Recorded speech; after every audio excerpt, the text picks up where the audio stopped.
if you haven't heard about Anchor, it's the easiest way to make a podcast. Let me tell you about it. It's free, which is amazing. And there are these really cool creation tools that allow you to record and edit your podcast right from your phone or your computer. Anchor will even distribute your podcast for you, so it's easy to be heard on Spotify, Apple Podcasts, anywhere you get podcasts.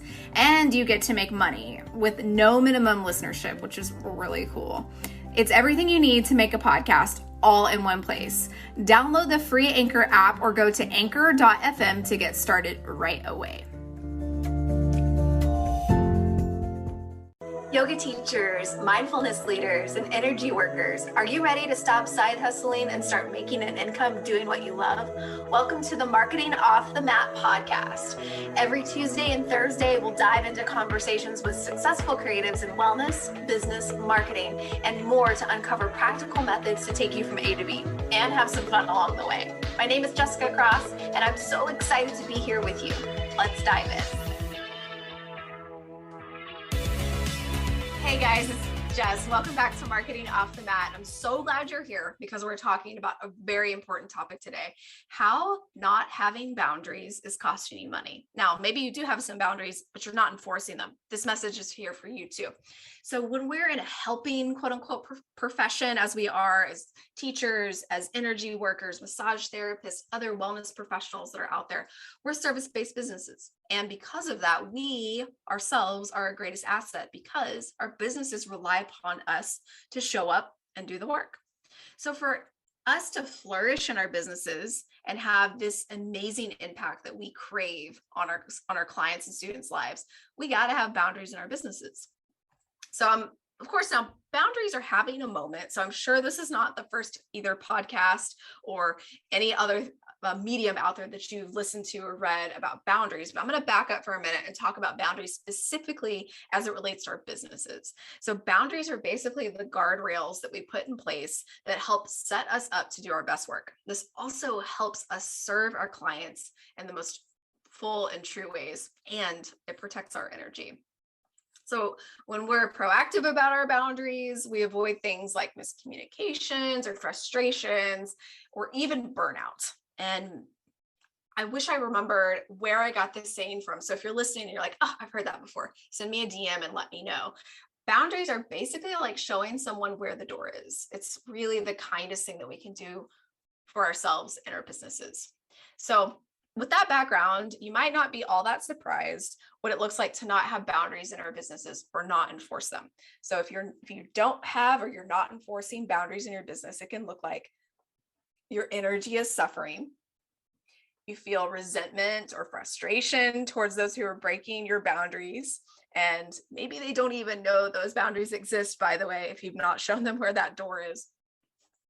Maybe you're feeling like you're not serving as well as you could. It can even affect your sleep, your health, and even other parts of your life can feel this impact from you not having or enforcing boundaries. So let's get down to it. How does not having or enforcing boundaries in our businesses actually cost us money? Okay. So when your energy is lacking from these leaky boundaries or these leaky guardrails that we have, we don't show up and serve in the full way that that we're capable of. So we start to cut corners or maybe we start running late, or we forget appointments or clients. We start to miss things that normally under normal circumstances are no-brainers for us. These little things, these little missed commitments, little missed details that we're typically bringing into our client settings might start to be felt, and it could add up into our clients not rebooking with us. This leaky boundary can also seep into our marketing. And it might put the brakes on our marketing altogether. You know, when you're feeling drained and you start to look at things that you have on your list, and you're like, okay, what's the absolute minimum that I can get by with today? Marketing might be kind of low on the list. So the bad thing about that is when we're not marketing, we're not sharing our message. We're not serving the people that are in our sphere, and we're not creating clients for down the road. You might end up saying things saying yes to things that you might normally not when you're not respecting your boundaries because you want to be a people pleaser, because you feel like you should say yes, you feel obligated in some way. So when you show up to that thing that you said yes to that you really didn't want to, you might not shine as brightly or do quote unquote as good a job as you normally would. And that could be felt for future opportunities, or, in the clients that you meet, the students that you teach. Who knows what the ripple effect could be from that.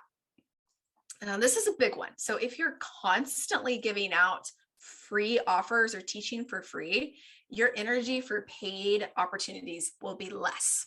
That's just simple math. Now, I do want to caveat, if you're feeling like, well, I do like to do this thing for free every so often, or Jessica, you talk about freebies and things like that. There is a time and place for sure for charitable offers, for all kinds of things that make you feel good and bright and brighten your energy. This is not one of those. This is one of those where you're feeling like, I don't want to show up for this. I wish I wouldn't have said yes. I need to stop putting this out there, but I feel bad. Those are the types of things that you're giving out for free that are not serving you, and they're actually crossing your boundaries for whatever reason.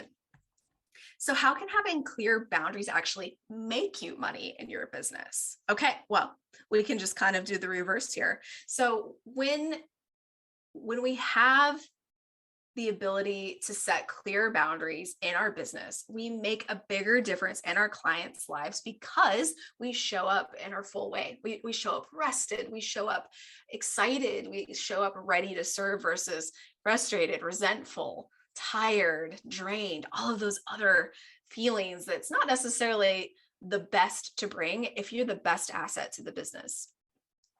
When you're taking care of yourself, when you're giving yourself the appropriate amount of rest, you're working, doing the things that you enjoy for the most part on a schedule that mostly works for you, your energy radiates in a completely different way than when you're working from burnout. You have more space to serve in your marketing, and you can continue to serve those lurkers in your sphere and attract new clients. Your marketing is basically a way to share your message, and maybe those people aren't buying from you right now, but the more you show up, they may be like, next month they might be ready, in 3 months they might be ready, in a year they might be ready, but they're never ready if they don't know you're there. So we got to have that energy and those clear boundaries so we can market. And now that you've limited the amount of free work that you're doing, you have energy to serve those people that have been brought in by that amazing marketing that you're doing. Your vibration is just calling these folks in. They're magnetized to you because you have that radiance that they want. They can feel it. So just like all of our energy work, we know energy is felt, and having boundaries, my friends, is something that is felt as well. So I hope this was helpful for you. Again, if you remember where I got that showing people where the door is what boundaries are, send me a DM on Instagram at jessicacross.co. And anyway, I'd love to talk about setting some boundaries. If this is something that you could use a little help with, this is totally my jam. I have some space in my coaching containers right now with my 90-day thought partnership, and also my Boxer with Jess offers. So check those out. I'll put links here in the show notes. And as always, take good care of yourself, set those boundaries, and stick to them. I'll catch you on the next episode. Thanks for listening to the Marketing Off the Mat podcast. I love hanging with you as we figure this thing out together. Do you have an idea or something to share with me? Send me a DM on Instagram at jessicacross.co and let me know what's on your mind. I'd be so grateful if you shared this with someone who could use this episode. And if you get a chance, please rate, review, and subscribe on Apple Podcasts, Spotify, or wherever you get your podcasts. Catch you on the next episode. See ya.